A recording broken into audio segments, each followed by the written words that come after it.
चला तर मंडळी, नेहमी अंड्याची चटणी किंवा अंड्याची भाजी न बनवता आज वेगळा पदार्थ बनवूया.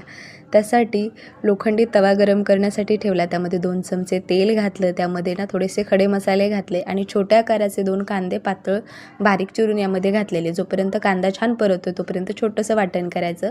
मिक्सरचं भांडं घेतलं. त्यामध्ये मध्यम आकाराचा टोमॅटो बारीक चिरून यामध्ये घातलेला आहे. 5-6 लसणाच्या पाकळ्या, 2 हिरव्या मिरच्या, आल्याचा तुकडा आणि थोडीशी कोथिंबीर घालून हे वाटण तयार करून घेतलं. तोपर्यंत कांदासुद्धा छान असा परतला.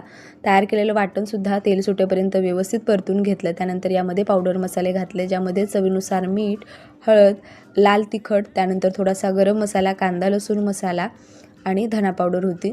त्यानंतर इथं मी कोणत्याही ब्रँडचा तुम्ही इथं अंडा मसाला घालू शकता. थोडासा अंडा मसाला घातला. 1 चमचा बेसन पीठ घातलं. व्यवस्थित असं परतून घेतलं. त्यानंतर यामध्ये थोडंसं पाणी घालायचं. व्यवस्थित असं परतून घ्यायचं. त्यानंतर झाकण ठेवून याला तेल सुटेपर्यंत परतून घ्यायचं. आता याला काय करायचं ना, व्यवस्थित असं तव्यावरती पसरून घ्यायचं आणि हवी तेवढी अंडी तुम्ही यावरती फोडून घालू शकता. आता इथं मी 5 ते 6 अंडी यावरती घातली होती. हे बघा, गॅस एकदम बारीक करायचा. मस्त चमचमीत तवा अंडा मसाला तुम्ही चपातीसोबत किंवा पावासोबत खाऊ शकता. झाकण ठेवून 5 ते 6 मिनटासाठी हा तवा अंडा मसाला वाफून घ्यायचा. वरून कोथिंबीर घालायची. मस्त चमचमीत तवा अंडा मसाला खाण्यासाठी तयार आहे. रेसिपी कशी वाटली ते कमेंट करून जरूर सांगा. चला तर मंडळी, नेहमी अंड्याची चटणी किंवा अंड्याची भाजी न बनवता आज वेगळा पदार्थ बनवूया.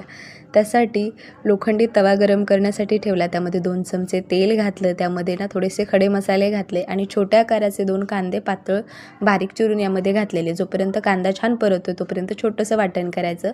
मिक्सरचं भांडं घेतलं. त्यामध्ये मध्यम आकाराचा टोमॅटो बारीक चिरून यामध्ये घातलेला आहे. 5-6 लसणाच्या पाकळ्या, 2 हिरव्या मिरच्या, आल्याचा तुकडा आणि थोडीशी कोथिंबीर घालून हे वाटण तयार करून घेतलं. तोपर्यंत कांदासुद्धा छान असा परतला. तयार केलेलं वाटणसुद्धा तेल सुटेपर्यंत व्यवस्थित परतून घेतलं. त्यानंतर यामध्ये पावडर मसाले घातले, ज्यामध्ये चवीनुसार मीठ, हळद, लाल तिखट, त्यानंतर थोडासा गरम मसाला, कांदा लसूण मसाला आणि धना पावडर होती.